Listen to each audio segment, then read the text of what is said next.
The bullet that killed Helena Rowe's father on her 18th birthday was meant for her, and by the time she rode into truth or consequences, New Mexico territory 3 months later, the whispers had already started that death followed her like a shadow. The year was 1878, and the dusty town sprawled along the Rio Grande looked more like a collection of weathered hopes than an actual settlement. Helena pulled her mare to a stop outside what appeared to be a general store, her dark hair tucked beneath a worn hat, her green eyes scanning the nearly empty street. The sun beat down mercilessly, and she could feel sweat trickling down her spine beneath her simple cotton dress. She had ridden hard from Kansas, leaving behind everything she had ever known, trying to outrun a reputation that seemed determined to catch up with her. The store owner, a portly man with kind eyes, looked up as the bell above the door chimed. His expression shifted almost immediately from welcoming to wary when she asked about lodging. "You new here, miss?" he asked, his tone cautious. "Yes, sir. Just arrived. I am looking for work and a place to stay." The man's eyes flickered to something behind her, and Helena turned to see a woman in a fine green dress standing near the dry goods, her face suddenly pale. The woman grabbed her basket and hurried toward the door without purchasing anything. "Margaret, wait," the store owner called, but the woman was already gone. Helena felt her stomach sink. "Did I do something wrong?" the man sighed heavily. "Word travels fast in these parts. A telegram came through yesterday from Kansas. Said there was a girl heading this way, and that bad luck follows her wherever she goes. Said her whole family died in various accidents, neighbors too. Said some folk think she is cursed." Helena's hands trembled as she gripped the edge of the counter. "My father's death was not my fault. Neither were the others. They were accidents, terrible coincidences. Maybe so, maybe not. But folks around here are superstitious. Lost a lot of good people to drought and sickness last year. They do not want to tempt fate."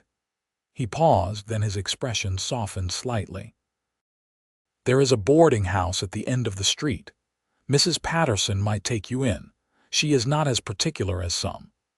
Helena thanked him and left, feeling the weight of unseen eyes watching her from windows and doorways. She found the boarding house easily enough, a 2-story structure that had seen better days but appeared sturdy. Mrs. Patterson, a widow in her 50s with steel-gray hair and a no-nonsense demeanor, listened to Helena's request without interrupting. "I heard about you already," she said flatly. "But I do not put much stock in gossip and superstition. My rates are fair, and I expect my boarders to be respectful and pay on time. You say you are looking for work?" "Yes, madam. I can sew, cook, clean, keep books. I worked in my father's store back in Kansas. The saloon needs someone to help with cooking and cleaning. It is not glamorous work, but it is honest. I will put in a word for you with Jack Morrison. He owns the place." Relief flooded through Helena. "Thank you. You have no idea how much this means to me." Mrs. Patterson's expression remained neutral. "I will give you a chance, girl. What you make of it is up to you. But I will tell you this, if you bring trouble to my house, you will be out on the street before you can blink." "Understood, understood." The room Mrs. Patterson showed her was small but clean, with a single bed, a washstand, and a window that overlooked the main street. Helena sat on the bed and allowed herself a moment to feel the exhaustion that had been building for months. Her father's death had been the last in a series of tragedies that had marked her life. Her mother had died in childbirth when Helena was 10. Her younger brother had drowned in a river 2 years later. A fire had destroyed their barn, killing their livestock. A neighbor who had been courting her had been thrown from his horse and broken his neck. Another neighbor's well had collapsed while she was visiting. The townspeople in Kansas had started to look at her differently, crossing the street to avoid her, making signs against evil when she passed. When her father died, shot during a robbery at their store, the sheriff had told her quietly that she should leave town before someone decided to take matters into their own hands. So she had packed what little she owned and rode south, hoping to find somewhere she could start fresh. That hope seemed foolish now. The next morning, Helena presented herself at the saloon just after dawn. The building was quiet at this early hour, the smell of stale beer and tobacco lingering in the air. A man was sweeping the floor, his movements economical and practiced. He looked up as she entered, and Helena found herself momentarily caught by his appearance. He was tall, probably in his mid-20s, with dark brown hair that needed a trim and eyes the color of whiskey. His face was handsome in a rugged way, with a strong jaw shadowed by a day's worth of stubble. He wore simple clothes, a worn shirt and dark trousers, and a gun belt hung low on his hips. "Help you?" he asked, his voice a deep rumble. "I am looking for Jack Morrison. Mrs. Patterson said he might have work." The man leaned the broom against the bar and studied her for a long moment. "I am Jack Morrison's nephew, Miles Lawson. Jack is out of town for a few days. I am running things while he is gone. You are the new girl everyone is talking about. Helena Rowe." She lifted her chin, refusing to look away. "And yes, I suppose I am." Miles walked closer, and she noticed he moved with a slight limp, favoring his left leg. "You know what they are saying about you, I know. But I need work, and Mrs. Patterson said your uncle needs help. I am a hard worker, and I do not cause trouble. The things that happened back in Kansas were not my doing." He studied her face for another long moment, and Helena felt heat rise to her cheeks under his scrutiny. There was something intense about his gaze, as if he could see right through her carefully constructed composure. "Can you cook?" he finally asked. "Yes." "Can you follow instructions and not complain about the work?" "Yes." "Then you are hired. We need someone to help with cooking meals for the card players and keeping the back rooms clean. We do not run that kind of establishment, so you will not have to deal with working girls or anything improper. This is a saloon, but we keep it respectable. Pay is 50 cents a day plus meals. You start now." Relief and surprise washed over her. "Thank you. You will not regret this." "I hope not." He handed her an apron from behind the bar. "Kitchen is through that door. We will need beef stew and cornbread ready by noon. There are supplies in the pantry." Helena got to work immediately, grateful to have something to occupy her hands and mind. The kitchen was well stocked, and she found everything she needed. As she chopped vegetables and prepared the beef, she could hear Miles moving around in the main room, setting up for the day. Occasionally, she caught him watching her through the doorway, his expression unreadable. By noon, the saloon had filled with a dozen men, mostly ranch hands and drifters passing through. Helena served the stew and cornbread, keeping her eyes down and her movements efficient. She could feel the stares, hear the whispers that stopped when she got too close. One man made a sign against evil as she set his bowl down, and another actually got up and moved to a different table after she served him. Miles noticed. She saw his jaw tighten, saw the way his hand moved closer to his gun belt, but he said nothing. When the lunch rush was over and the men had drifted back out into the afternoon heat, Helena began cleaning up. Miles appeared in the kitchen doorway. "They will get used to you," he said. "Will they?" Helena scrubbed a pot harder than necessary. "Or will they just wait for something bad to happen so they can blame me and run me out of town?"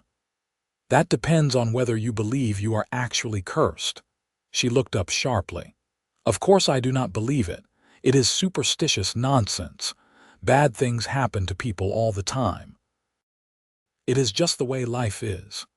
"Then act like it. You walk around here looking like you are expecting lightning to strike at any moment, and people will believe you are bringing it with you." He moved into the kitchen, grabbed a towel, and started drying the pots she had washed. "You want to know why I hired you? Because you need help and no one else would take the job, partly. But mostly because I know what it is like to have people judge you for things outside your control." He gestured to his leg. "Got shot during the war. I was 16, lied about my age to enlist. Took a bullet in the thigh at some skirmish that probably does not even have a name. The army doctor said I would never walk again. I proved him wrong, but I will always have this limp. Some people see it and think I am weak, broken. They treat me different because of it." Helena set down the pot she was washing. "That is not the same thing. You were wounded serving your country. I am just a girl that people think brings death wherever she goes. Pain is pain. Judgment is judgment. Whether it is fair or not does not change how it feels." He set down the towel and met her eyes. "I am giving you a chance. Do not waste it feeling sorry for yourself." His words stung, but there was truth in them. Helena nodded slowly. "You are right. Thank you for the opportunity, Mr. Lawson, Miles." "No one calls me Mr. Lawson except bill collectors and traveling preachers." The corner of her mouth twitched despite herself. "Miles, then." Over the following weeks, Helena settled into a routine. She arrived at the saloon before dawn to start preparations for the day, cooked lunch and dinner for the customers, and cleaned the back rooms where men played cards and conducted business. The work was hard, but she found satisfaction in doing it well. Miles proved to be a fair employer, quick to notice when supplies were running low and always ensuring she took breaks to eat. They developed an easy working relationship, though Helena noticed he kept a certain distance. He was cordial but rarely initiated conversation beyond what was necessary for running the saloon. She told herself it was better that way. Getting close to people only brought them harm, but she could not stop herself from watching him when he thought she was not looking. The way he moved through the saloon with quiet confidence, the way he handled troublesome customers with a calm firmness that rarely required violence, the way he treated everyone with the same level of respect, regardless of their station. He was different from any man she had known, and she found herself wanting to know more about him. Truth or consequences remained wary of her presence. Most people gave her a wide berth, though no one was overtly cruel. Mrs.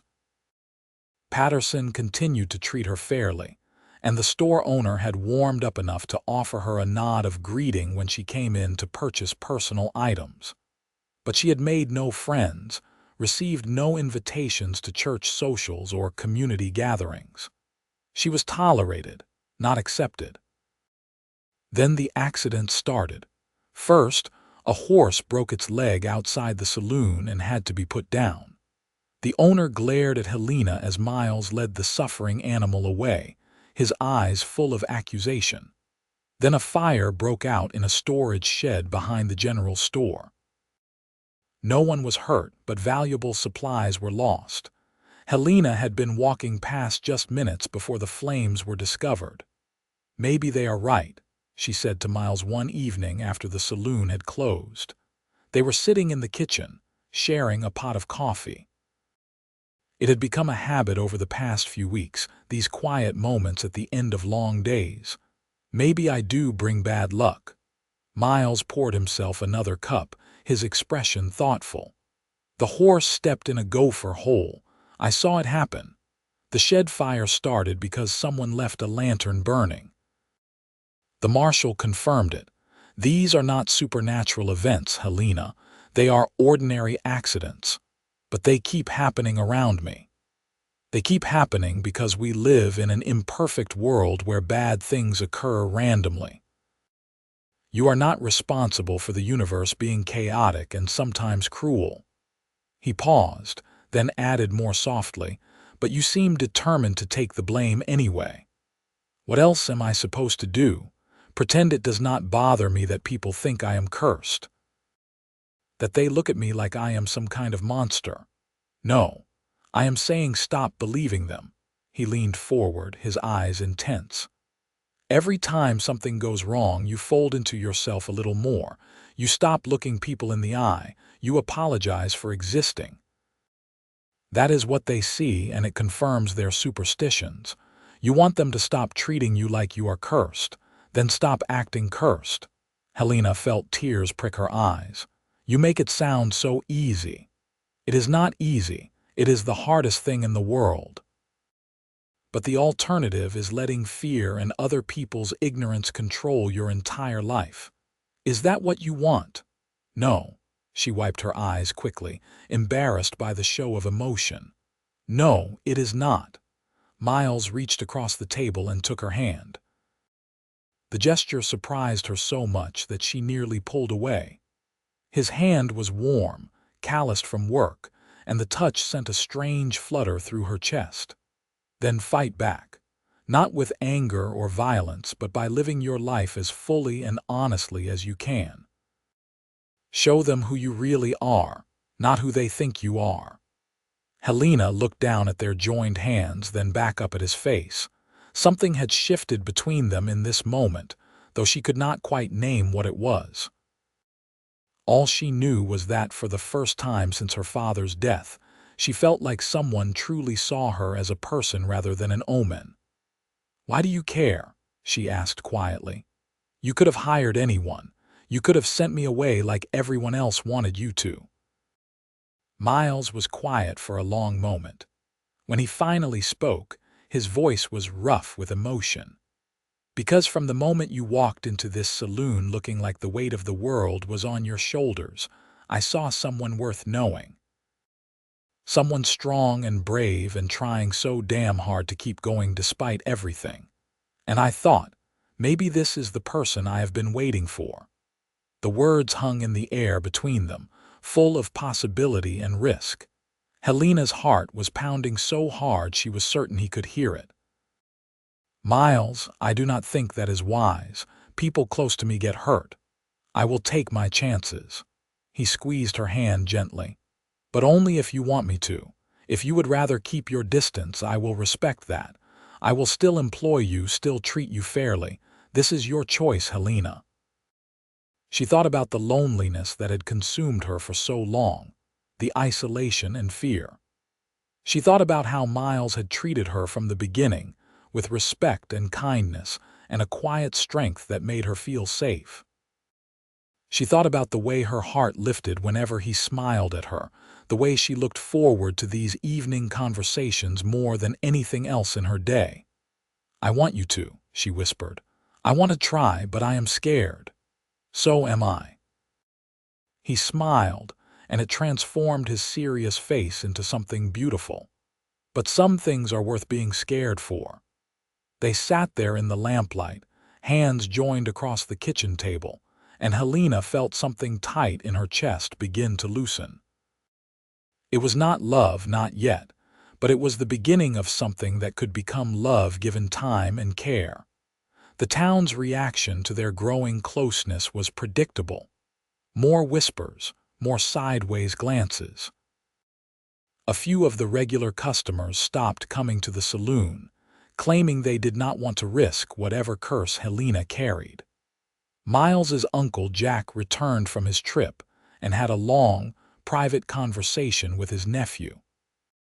Helena worried that he would forbid the relationship or fire her, but when Jack emerged from the office, he simply nodded at her and said, "I expect you will take good care of him." "I will try, sir. That is all anyone can do." Jack was older than his nephew by 20 years, a stocky man with gray-streaked hair and shrewd blue eyes. "Miles is the closest thing to a son I have got. His parents died when he was young, and I raised him as my own. He has had his share of hardships, but he is one of the best men I know. If he sees something special in you, then I trust his judgment." The vote of confidence meant more to Helena than she could express.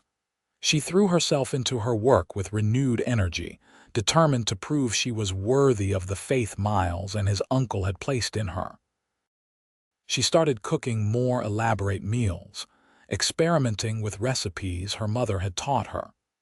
She organized the storage rooms, implementing a system that made inventory easier to track. She even convinced Miles to let her decorate the saloon with curtains and tablecloths she sewed herself, brightening the space and making it feel more welcoming. Slowly, almost imperceptibly, attitudes began to shift. The food brought people back, even those who had stayed away out of superstition. The improvements to the saloon made it a more pleasant place to spend an evening. Helena made a point of being friendly but not overbearing, greeting customers with a smile and remembering their preferences. She helped a rancher's wife who had stopped by looking for her wayward husband, steering the drunk man out the back door before his wife saw how intoxicated he was. She patched up a young ranch hand who had been in a fight, cleaning his wounds and binding his split knuckles while giving him a stern lecture about using his words instead of his fists. These small acts of kindness and competence began to build a different reputation. People still remembered the whispers from Kansas, but now they had their own experiences to balance against the rumors. The blacksmith's wife invited Helena to a quilting bee. The minister's daughter asked if she would help with the church social. Children stopped running away when she walked past. Through it all, Miles was a steady presence. They courted in the quiet moments between the demands of running the saloon. He taught her to shoot, taking her out to a canyon outside town where they could practice without an audience. She proved to be a natural shot, hitting tin cans from increasingly impressive distances. "You should carry a gun," Miles said, watching as she reloaded with steady hands. "It is not safe for a woman alone out here, especially given how some people feel about you." "I am not alone anymore," Helena said, then blushed at her own boldness. Miles stepped closer, his eyes warm. "No, you are not." He kissed her then, gentle and sweet, and Helena felt her world shift on its axis. She had been kissed before, chased pecks from the boy who had courted her back in Kansas, but this was different. This was a promise, a claim, a beginning. She wrapped her arms around his neck and kissed him back, pouring all her hope and fear and longing into the connection between them. When they finally broke apart, both breathing hard, Miles rested his forehead against hers. "I love you, Helena Rowe. I think I have loved you since that first morning when you stood in my saloon looking terrified but refusing to back down." Tears spilled down her cheeks, but this time they were happy tears. "I love you too. I tried not to. I told myself it was too dangerous, that I would only bring you pain, but I cannot help it. You have become everything to me. Then marry me, be my wife. Let us build a life together and prove once and for all that you are not cursed, that you are just a woman who has survived terrible losses and deserves happiness." "Yes," she said without hesitation. "Yes, I will marry you." They returned to town in the golden light of late afternoon, hands clasped together, faces glowing with joy.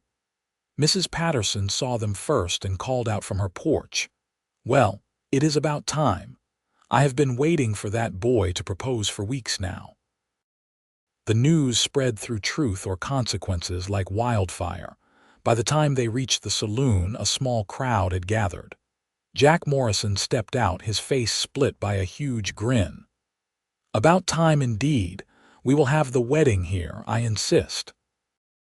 The saloon has never hosted a wedding before, but I cannot think of a better reason to start. There were some dissenting voices, of course. A few people muttered that Miles was making a mistake, that he would regret binding himself to a cursed woman. But they were drowned out by the well-wishers, people who had come to know Helena over the past months and had made their own judgments about her character. The wedding was planned for 3 weeks later, giving Helena time to sew a proper dress and make arrangements. She had no family to invite, but Mrs. Patterson stood as her witness, and several of the women from town helped with preparations. The blacksmith's wife donated flowers from her garden. The minister's daughter made a cake. The store owner provided ribbon and lace at a discount.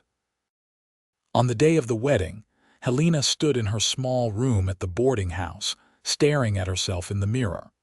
Her dress was simple white cotton with lace at the collar and cuffs, nothing fancy but clean and pretty. Her dark hair was pinned up with flowers woven through it. She looked happy, she realized with some surprise. For the first time in years, she looked truly happy.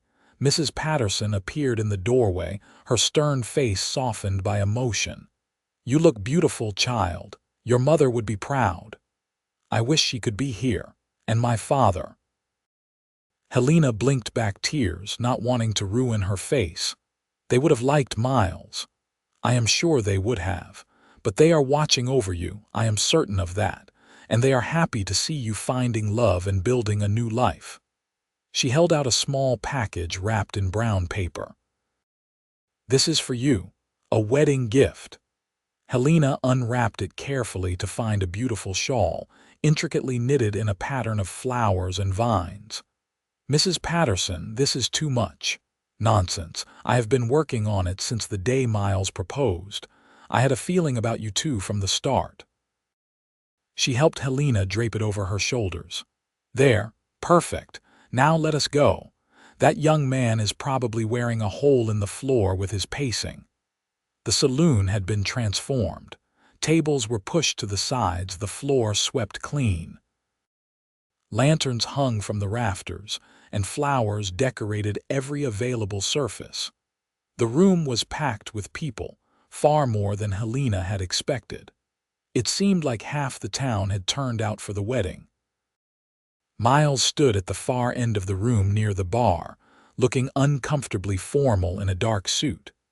His face lit up when he saw Helena, and she felt her heart swell with love. She walked toward him slowly, savoring the moment, aware that this was the beginning of everything she had thought she could never have. The ceremony was brief, but heartfelt. The minister spoke about love and commitment, about two people choosing to face life's challenges together. Miles's voice was steady as he made his vows, his eyes never leaving Helena's face. Her own voice trembled slightly, but she got through her vows without breaking down. When the minister pronounced them husband and wife, Miles kissed her soundly, earning cheers and applause from the assembled crowd. The celebration lasted well into the night. There was music and dancing, more food than they could possibly eat, and enough whiskey to ensure everyone would have sore heads in the morning. Helena danced until her feet ached, swept around the floor by Miles, Jack, the blacksmith, and half a dozen other men eager to congratulate her. She felt giddy with happiness, her earlier fears swept away by the outpouring of goodwill. As the evening wound down and guests began to depart, offering final congratulations and well wishes, Miles took her hand and led her upstairs to the rooms above the saloon where they would live. Jack had moved his things to a smaller room in the back, insisting the newlyweds should have the larger space. Helena stood in the doorway, suddenly nervous. Miles must have sensed her hesitation because he pulled her close, his arms wrapping around her waist. "Are you all right?" he asked softly. "Yes, just overwhelmed. I never thought I could have this. A wedding, a husband, people who actually seem happy for me. It feels like a dream. It is real. You are real. We are real."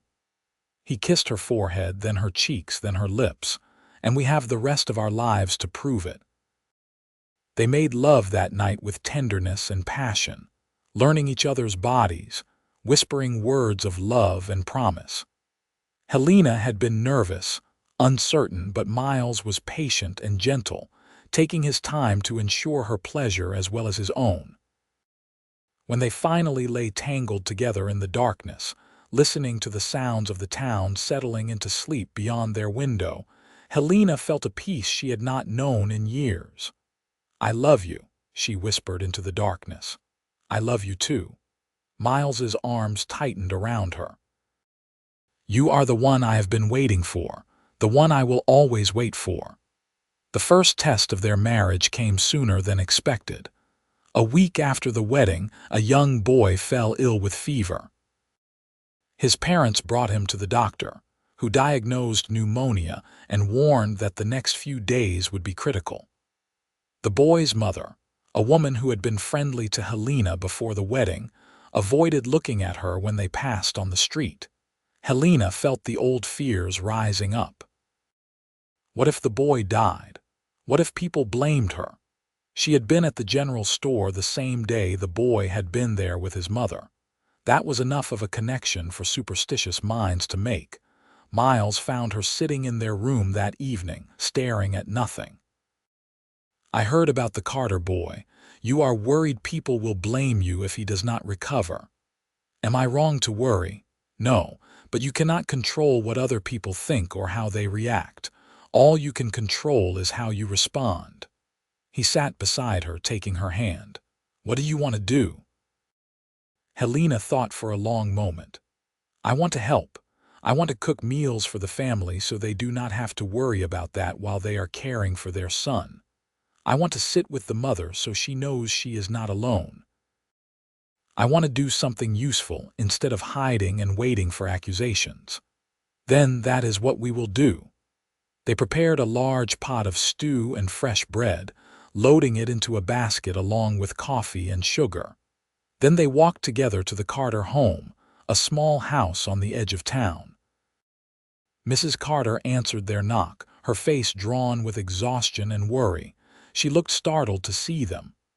"We heard about your son," Helena said quickly, before her courage could fail.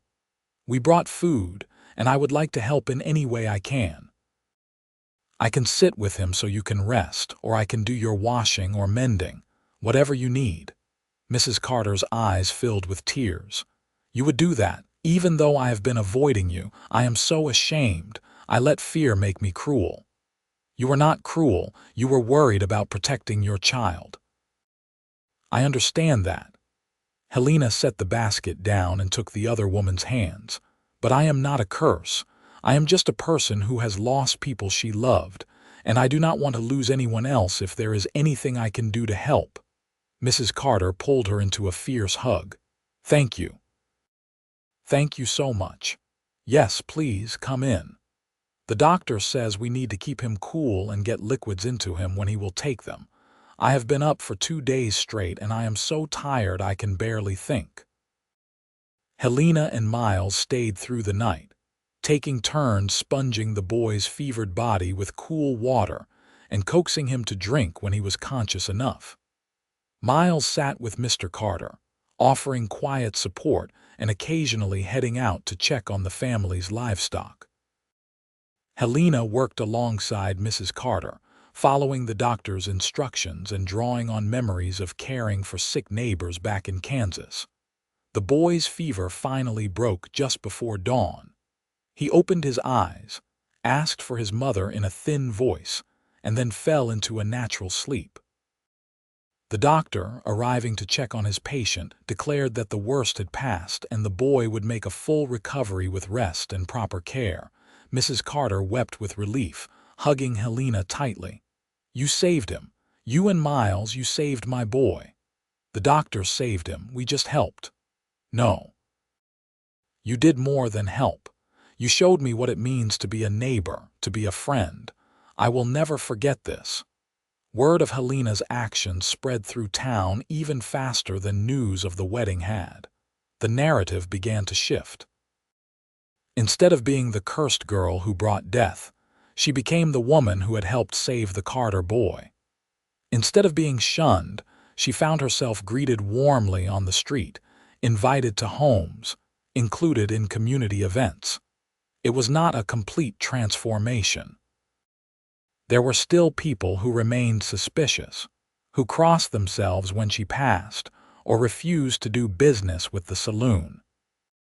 But they were a minority now, and their voices grew quieter as more and more people came to know Helena for who she really was rather than the rumors that had preceded her. Life settled into a comfortable rhythm. Helena continued working at the saloon alongside Miles and Jack, expanding the menu and taking over management of the finances. She discovered she had a head for numbers and a talent for organization, streamlining operations and increasing profits. Miles teased her about being a better businesswoman than either he or his uncle, but there was pride in his voice when he said it.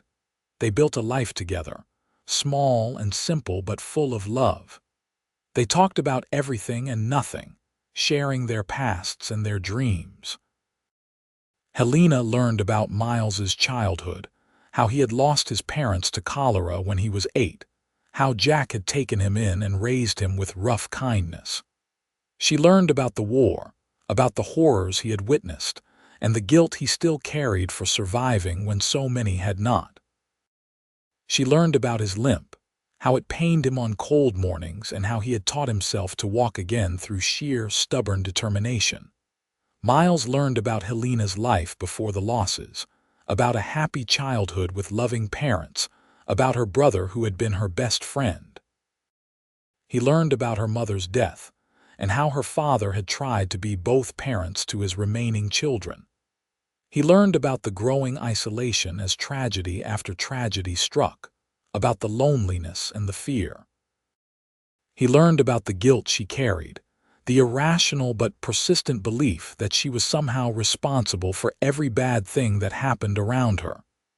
"You are the strongest person I know," Miles told her one night as they lay in bed, her head resting on his chest.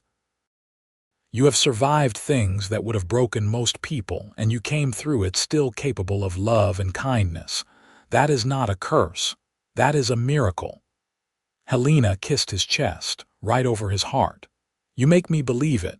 You make me believe I can be more than my past." "You already are." Their first anniversary approached, and Helena realized with a start that she was late. She had been so busy with the saloon and their life together that she had not noticed immediately, but now she was certain. She was carrying a child. She told Miles over dinner in their room, too nervous to eat and fidgeting with her napkin. "I have news. I'm not sure how you will feel about it, and I am terrified, but I have to tell you." Miles set down his fork immediately, concern crossing his face. "What is wrong? Are you ill?" "No. The opposite, actually. I am with child. We are going to have a baby." His face went blank with shock for a moment, then transformed into pure joy. He was around the table in an instant, pulling her to her feet and spinning her around. "A baby. We are going to have a baby." "Yes. I am about 3 months along, I think. Are you happy?" "Happy. Helena, I am beyond happy. I am ecstatic. I am terrified. I am all the things at once." He set her down carefully, his hands moving to her still flat stomach. "A baby, our baby." But the joy was tempered by old fears. As her pregnancy progressed and became obvious, Helena could not shake the worry that something would go wrong. So many women died in childbirth. So many babies did not survive their first year. What if her supposed curse extended to her own child? Miles was patient with her fears, but firm in his refusal to let them consume her. "Women have babies every day. The doctor says you are healthy and strong. There is no reason to think anything will go wrong. Except my entire history suggests otherwise. Your history is not your future. We are writing a new story now, remember. One where we make our own luck." The pregnancy was not easy. Helena suffered from terrible nausea in the early months, barely able to keep food down. Miles took over more of the cooking, bringing her bland foods that were easier on her stomach. As she grew larger, her back ached constantly and she tired easily. But through it all, she felt the baby moving inside her, a constant reminder of the new life they had created together. The town rallied around them. Women brought gifts of baby clothes and blankets. Mrs. Patterson organized a gathering where they collected everything the young family would need. Even the few holdouts who had remained suspicious of Helena seemed to soften at the sight of her obvious pregnancy. A baby was a symbol of hope, of future, of life continuing despite hardships. Helena went into labor on a hot August afternoon in 1879. Miles was beside himself with worry, pacing the floor of their room while the midwife and several women from town attended to Helena. Her labor was long and difficult, lasting through the afternoon and into the night. Miles could hear her cries of pain through the door and had to be physically restrained from barging in several times. Jack sat with him, offering whiskey and quiet comfort. "Women are stronger than we give them credit for. She will come through this. You will see." Finally, just before dawn, Miles heard the thin, reedy cry of a newborn. He was on his feet instantly, but the door remained closed for what felt like an eternity. When the midwife finally opened it, her face was drawn with exhaustion but smiling. "You have a son, a healthy baby boy. And your wife is tired but well. You can see them now." Miles rushed into the room to find Helena propped up in bed, sweaty and pale but radiantly beautiful, cradling a small bundle wrapped in blankets. She looked up as he entered, tears streaming down her face. "Meet your son," she whispered. Miles knelt beside the bed, his hands trembling as he reached out to touch the baby's downy head. The infant was red-faced and wrinkled, his eyes squinting in the lamplight, his tiny hands curled into fists. He was perfect. "He is beautiful. You are beautiful. I love you both so much." Miles kissed Helena's forehead, then gently kissed his son's head. What should we name him? They had discussed names throughout the pregnancy but had never quite settled on one. Helena looked down at their son, studying his face. Matthew Ryan Lawson, after my father and yours." Matthew Ryan Lawson. Miles tested the name, then smiled. "It is perfect. He is perfect. You did so well, my love. I am so proud of you." The baby let out a small mewl, and Helena adjusted her hold, offering him her breast. Miles watched in wonder as his son latched on and began to nurse, his tiny hands kneading against Helena's skin. The midwife had discreetly left the room, giving them privacy for this first family moment. "I was so afraid," Helena admitted quietly. "All through the pregnancy, all through the labor, I was terrified that something would go wrong, that my curse would take him from us.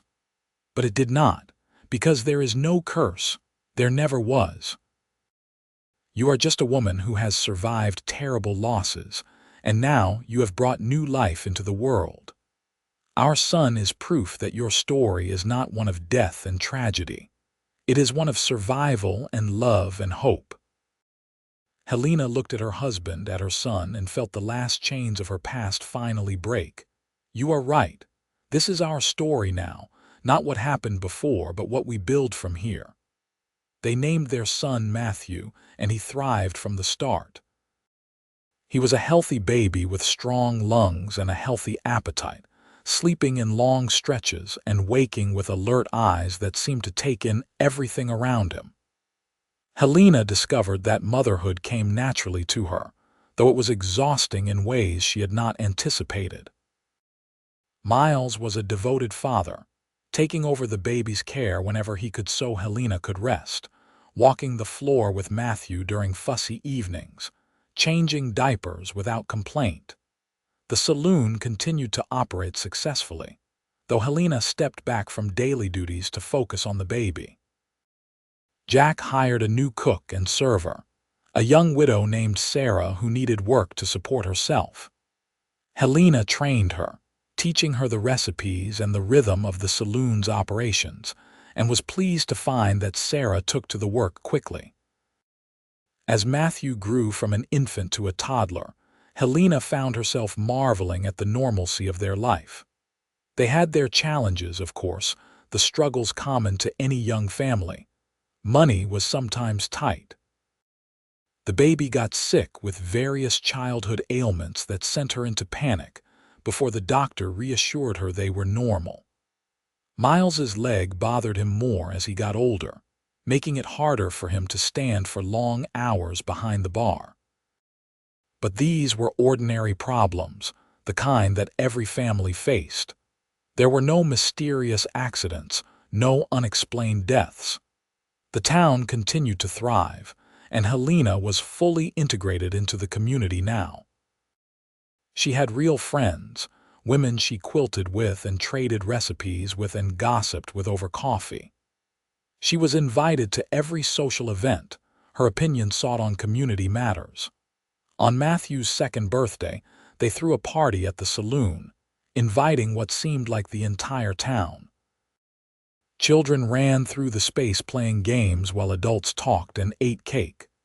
Helena stood at the edge of the celebration, watching her son laugh as he was tossed in the air by his father, and felt tears prick her eyes.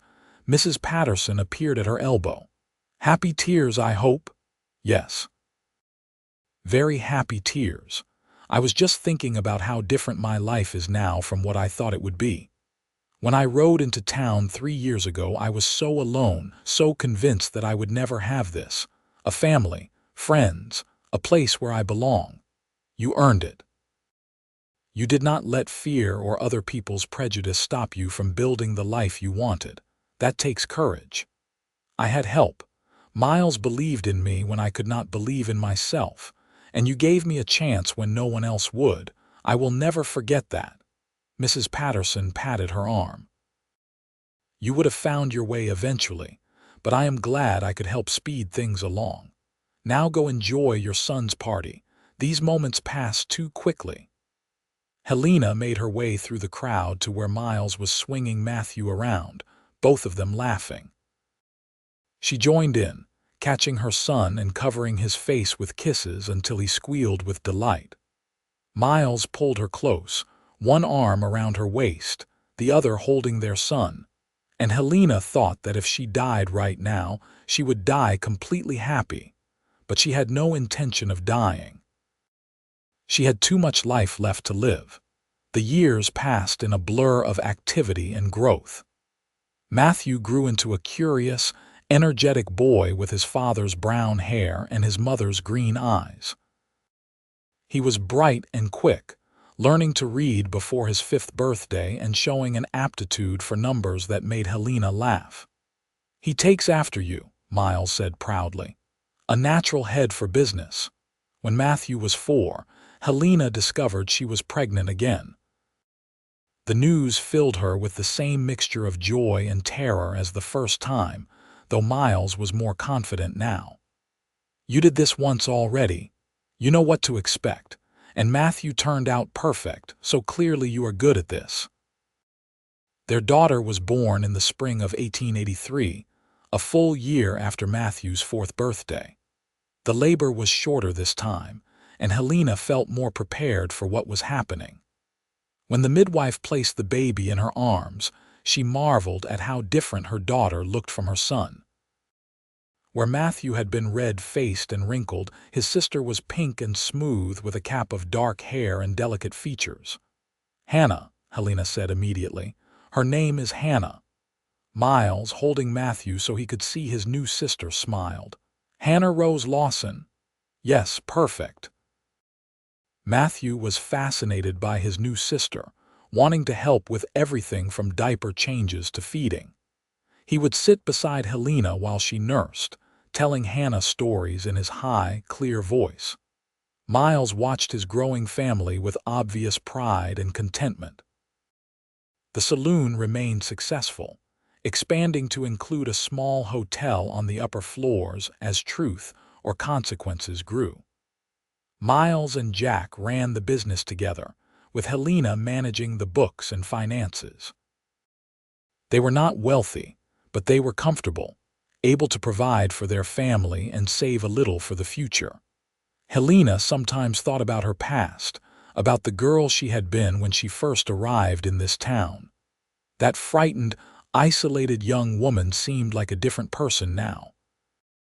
She had been so convinced that she was cursed, so certain that she could never have a normal life. But she had been wrong. She had found love, built a family, and created a home in a place that had initially rejected her. The key, she realized, had been refusing to accept other people's definitions of who she was. Miles had seen that truth from the beginning and had loved her enough to wait while she discovered it for herself. He had been patient with her fears, firm in his belief in her worth, and constant in his support. He was not just her husband but her partner in every sense of the word.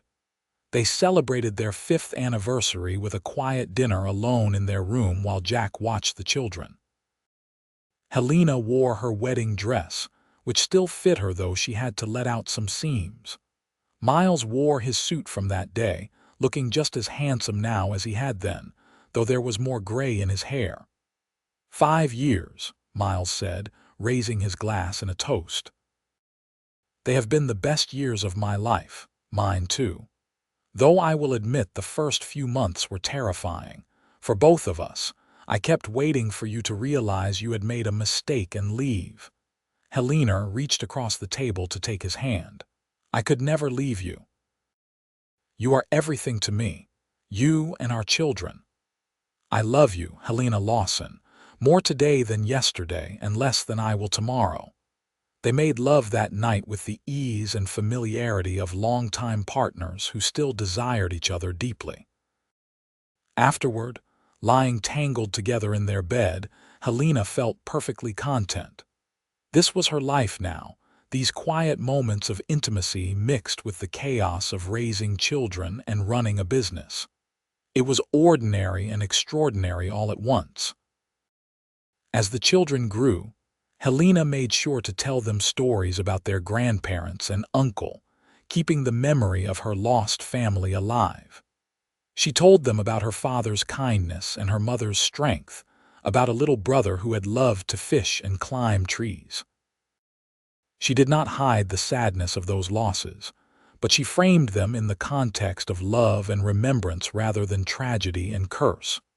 Matthew, serious and thoughtful even as a young boy, asked her once if she was still sad about losing her family. Helena considered the question carefully before answering. I will always miss them. They were important people in my life, and I wish you could have known them. But the sadness is not the only thing I feel when I think about them. I also feel grateful that I had them for as long as I did. And I feel happy knowing that they would have loved you and your sister so much. You think they are watching over us? I like to think so. I like to think they are proud of the family we have built and the life we are living. Matthew seemed satisfied with this answer, and Helena felt proud of herself for finding a way to honor her past without being trapped by it. Truth, or consequences, continued to grow throughout the 1880s. The railroad came through in 1884, bringing new opportunities for commerce and travel. The saloon benefited from the increased traffic, and Miles and Jack talked about possibly opening a second location in a nearby town. Helena encouraged them, though she had no desire to move herself. This was her home now, the place where she had transformed from a frightened girl into a confident woman. The town that had once called her cursed now saw her as one of their own. She was elected to the church council, asked to organize the annual harvest festival, and consulted on matters ranging from the school curriculum to improvements to the town's water system. She took these responsibilities seriously, always remembering what it felt like to be an outsider and making sure that newcomers to the town were welcomed and given opportunities to prove themselves. In 1887, when Helena was 27 and Miles was 32, they had their third and final child, another son they named James. The pregnancy had been unplanned but no less welcome, and James proved to be a happy, easy baby who rarely fussed and smiled at everyone. Matthew, now 8, and Hannah, now 4, doted on their baby brother, fighting over who got to hold him and help care for him. The house above the saloon became cramped with 5 people and all the detritus of family life, so Miles began building them a proper home on a piece of land just outside town. He worked on it in his spare time, and Helena watched as walls rose and a roof took shape. It was not a large house, but it had space for all three children, a real kitchen and a porch where they could sit in the evenings and watch the sun set over the desert. They moved in just before James's first birthday, and Helena cried as she walked through the rooms. "You built this. You built us a home." "We built it," Miles corrected. "You earned the money for the materials with your smart business decisions. You designed the layout. You chose the colors and the fixtures. This is as much your creation as mine." The move marked a new phase in their lives.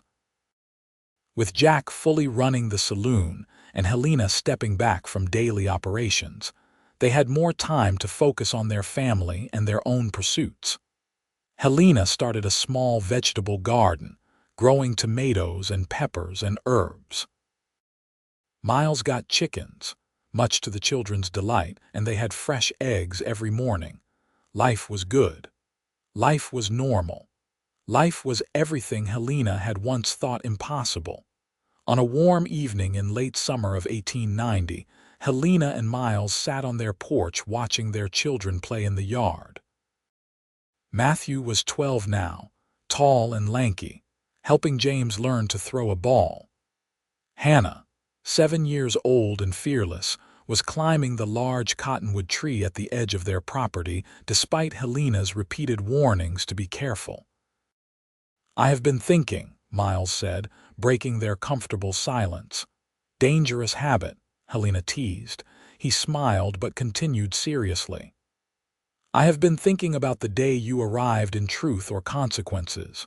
How lost and scared you looked. How everyone in town had already decided who you were before they met you. Why are you thinking about that? Because I want you to know that I see you. I see how far you have come, how hard you have worked to build this life. I see your strength and your courage. And I want you to know that I am proud of you, so incredibly proud." Helena felt tears sting her eyes. "You saved me, you know. If you had not given me a chance, if you had not believed in me, I do not know what would have happened. You would have found another way. You are a survivor, Helena.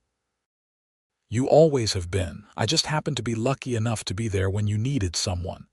He took her hand, lacing their fingers together.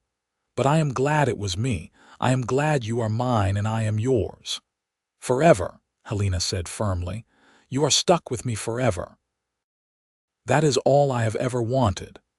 They sat in the gathering dusk, hands clasped, watching their children play. The sun painted the sky in shades of orange and pink, and a gentle breeze carried the scent of sage and wildflowers. In the distance, they could see the lights of Truth or Consequences beginning to glow, the town settling in for the night. This was their life now. Not cursed, not tragic, but full of love and laughter and ordinary joys. Helena had learned that happiness was not something that happened to you, but something you built day by day, choice by choice. She had chosen to believe in herself when no one else did. She had chosen to fight for a normal life instead of accepting isolation. She had chosen love over fear. And Miles had chosen her, seeing past the rumors and the fear to the woman beneath.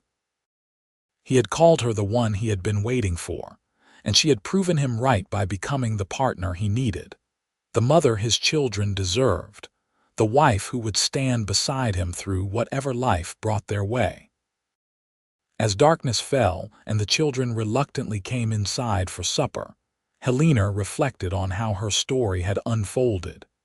She had come to this town running from a past she could not escape, labeled as cursed by people who did not know her.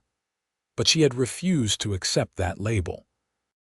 She had worked hard, loved deeply, and gradually won over the hearts and minds of people who had been determined to fear her. The town had called her cursed, but the cowboy, her cowboy, had called her the one he had been waiting for. And in choosing to believe him instead of them, she had found everything she needed. Years continued to pass in a gentle rhythm of seasons and celebrations. Matthew grew into a thoughtful young man, eventually going to work for the railroad company that had brought so much prosperity to the region. Hannah inherited her mother's business sense and her father's steadiness, taking over management of the saloon when Jack finally retired. James, the baby, surprised everyone by showing an aptitude for medicine and left home at 18 to study with a doctor in Santa Fe. Through it all, Miles and Helena remained the center of their family, the steady foundation upon which everything else was built. They grew old together gracefully, their hair turning gray, their faces lined with wrinkles earned through years of laughter and living. Miles's limp grew more pronounced, but he never complained, and Helena's hands became stiff with arthritis, but she still insisted on cooking Sunday dinners for the whole family. They celebrated their 25th anniversary in 1903, surrounded by their grown children, Jack, who had reached his 70s and was still sharp as ever, and a town that had long since forgotten the rumors of curses and bad luck. Helena was now 43 and Miles 48, both of them amazed at how quickly the time had passed. 25 years, Helena said, echoing Miles's words from their 5th anniversary. Where did the time go? Into building a life worth living, Miles replied. He stood with some difficulty, his leg aching from the cold evening air, and raised his glass. To my wife, the strongest and bravest woman I have ever known, the one I have been waiting for from the moment I was born, even though I did not know it until she walked into my life. Here is to 25 more years, and then 25 after that. Everyone laughed and cheered, knowing full well that no one lived to be 100, but appreciating the sentiment. Helena rose as well, her own glass held high. To my husband, who saw me when I was invisible, believed in me when I could not believe in myself, and loved me through every triumph and every challenge. You made me who I am today, and I will be grateful for that until my last breath. They kissed, and their children groaned good-naturedly at the display of affection, but Helena could see the happiness in their eyes. She had given them something precious, a model of what love could be when nurtured and protected, when chosen daily instead of taken for granted. The party continued late into the night, with stories told and memories shared. Helena found herself thinking about that frightened girl who had ridden into town so many years ago, convinced she was cursed and destined for loneliness. She wished she could go back and tell that girl that everything would be all right, that she would find love and family and belonging. But perhaps the struggle had been necessary. Perhaps she needed to go through the darkness to fully appreciate the light. As the last guests departed and their children helped clean up, Miles took Helena's hand and led her out to the porch. The night was clear, stars scattered across the sky like diamonds on black velvet. They stood together in comfortable silence, his arm around her waist, her head on his shoulder. "Do you ever think about Kansas?" Miles asked. "About your life before you came here, sometimes, but not with the pain I used to feel. Now when I think about my father and mother and brother, I mostly feel grateful that I had them, even if I could not keep them. They shaped who I became. And who I became is the person you fell in love with. I fell in love with your courage, with the way you refused to give up even when everything seemed hopeless. That is still who you are, all these years later." Helena turned to face him, studying his beloved face in the starlight. There were deep lines around his eyes now, silver threading through his hair, but he was still the most handsome man she had ever seen. "You gave me a reason to be brave. You and our children. I could not have done any of this alone. You were never alone, not from the moment we met. I knew immediately that you were important, that you would change my life. I just did not know how much."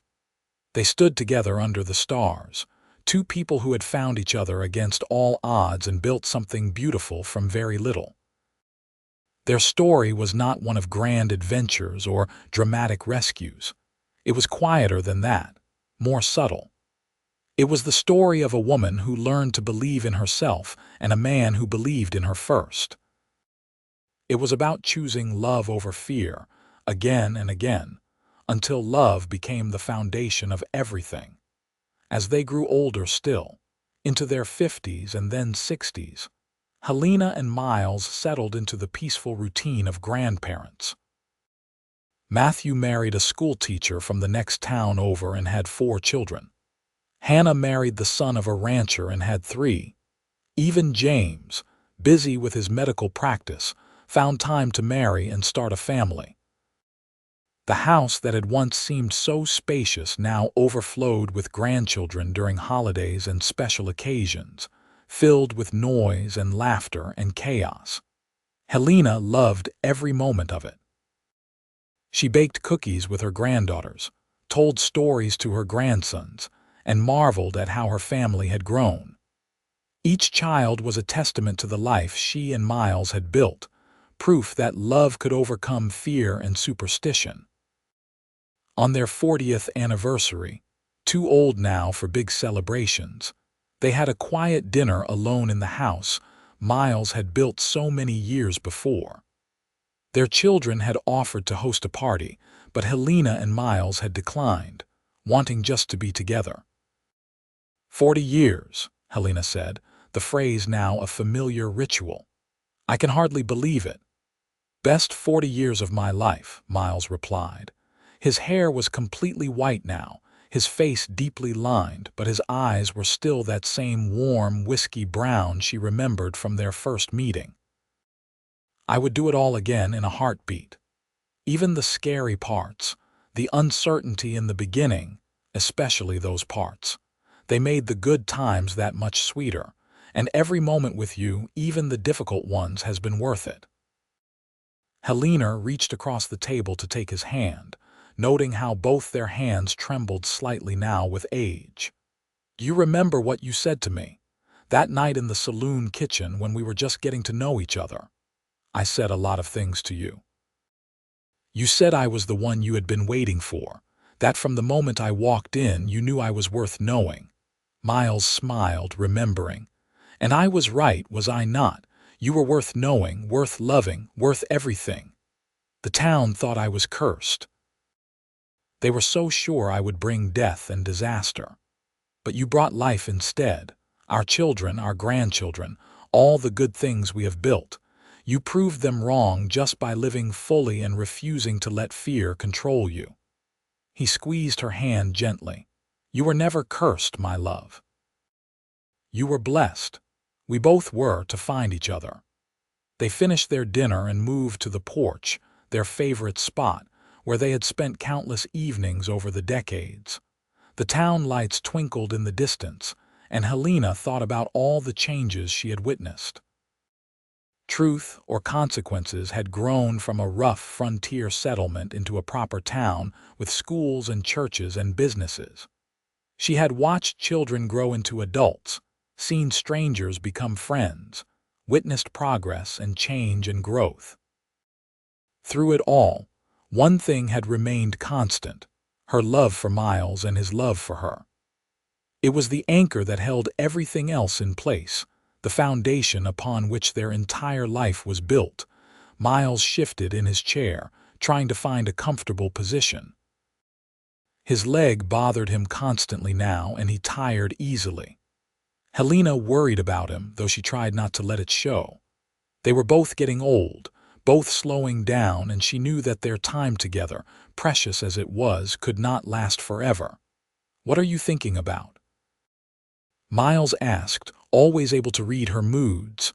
About time, about how fast it has gone, about how much I wish we could have more of it.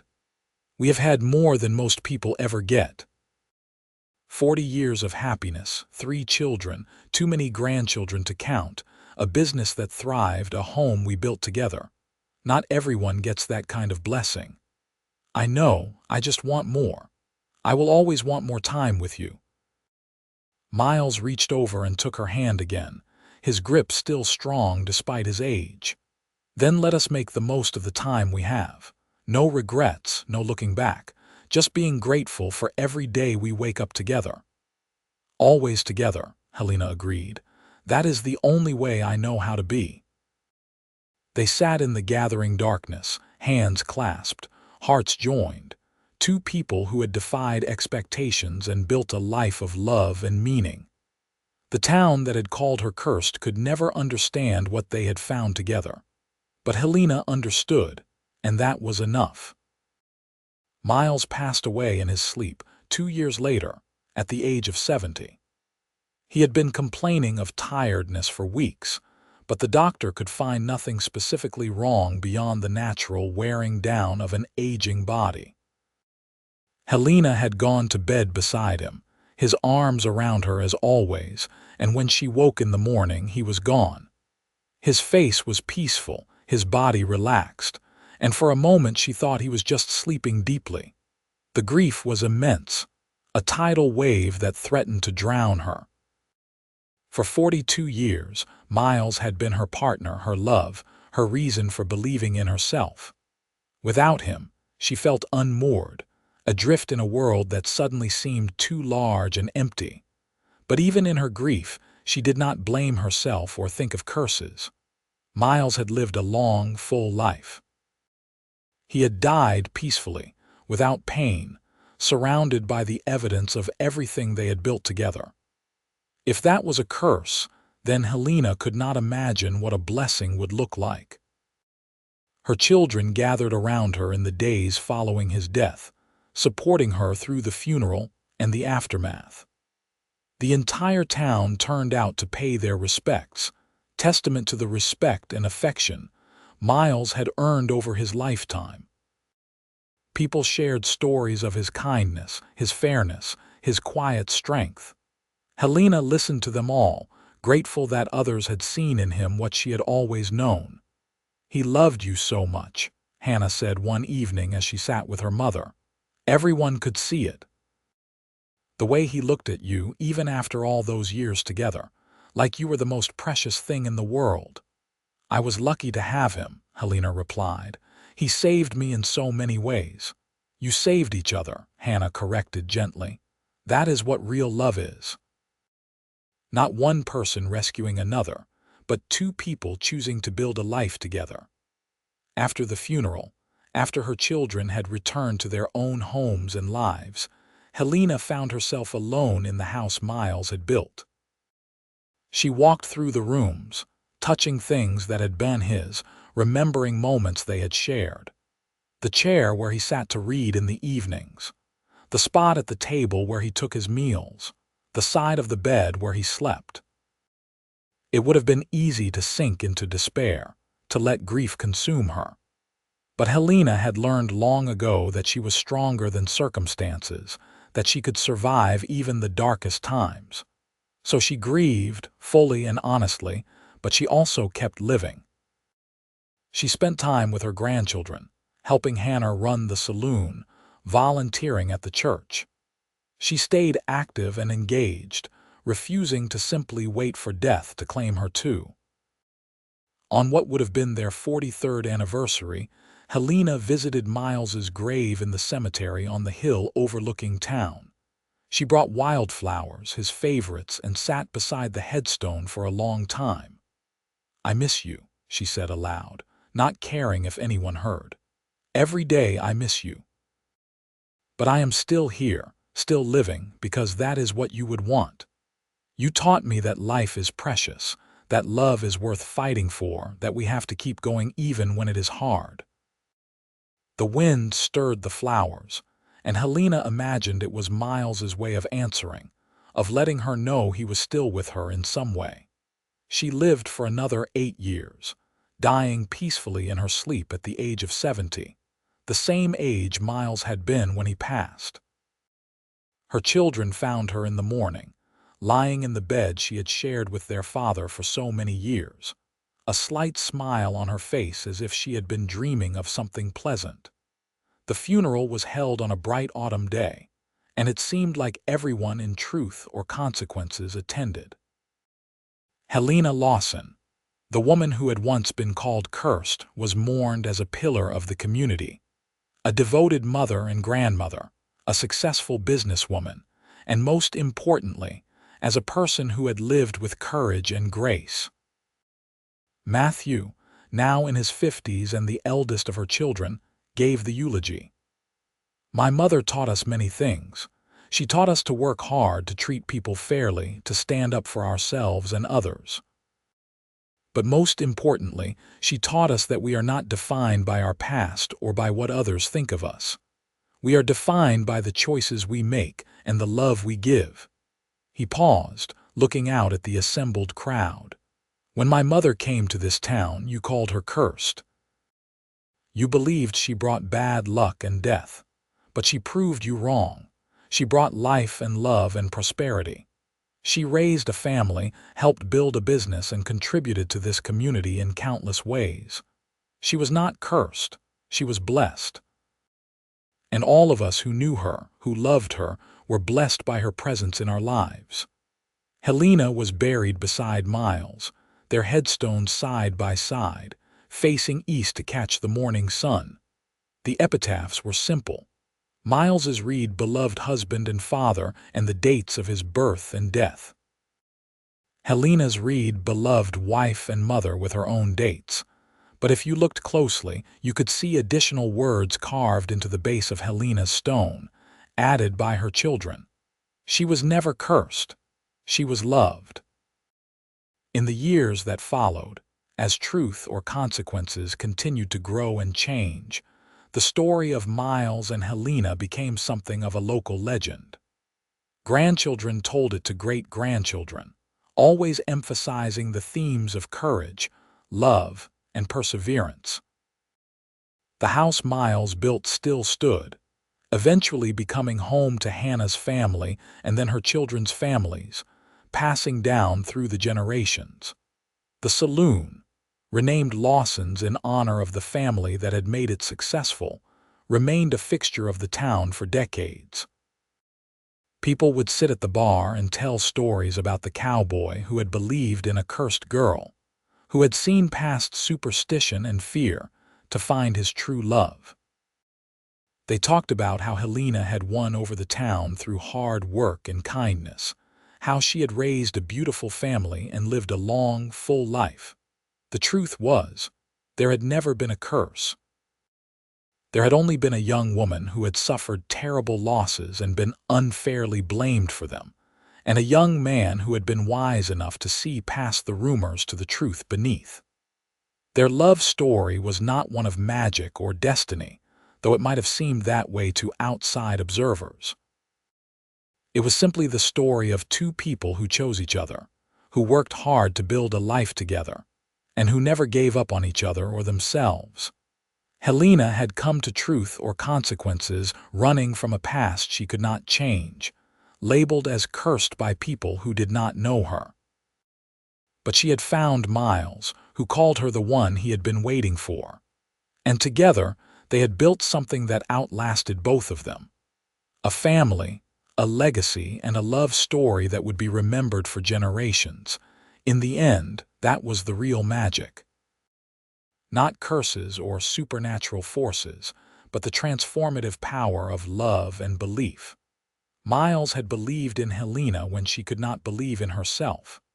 Helena had learned to believe in both of them, in the life they could build together. And that belief, that love, had been enough to overcome every obstacle, to prove every doubter wrong, to create something beautiful and lasting from the ashes of tragedy and loss. Their story ended as all stories must, with death and memory. But the love they shared, the family they created, the example they set, those things lived on. In every decision their children and grandchildren made to choose courage over fear, love over hate, belief over doubt, Miles and Helena's legacy continued. The town had called her cursed. The cowboy had called her the one he had been waiting for. And in the end, the cowboy had been right. Helena had been exactly who Miles needed, and he had been exactly who she needed. Together, they had proven that love could conquer fear, that faith could overcome superstition, and that two people with courage and commitment could build a life worth living, no matter what obstacles stood in their way. Their story was one of hope and redemption, of finding light in darkness and love in loneliness. It was a story worth telling, worth remembering, worth passing down through the generations as a reminder that we are not defined by our circumstances or by what others think of us, but by the choices we make and the love we give and receive. And so the legend lived on, told and retold in the town of Truth or Consequences, New Mexico, a testament to the enduring power of love and the indomitable strength of the human spirit. The woman the town called cursed and the cowboy who called her the one he had been waiting for had found their happy ending, and it was everything either of them could have hoped for and more.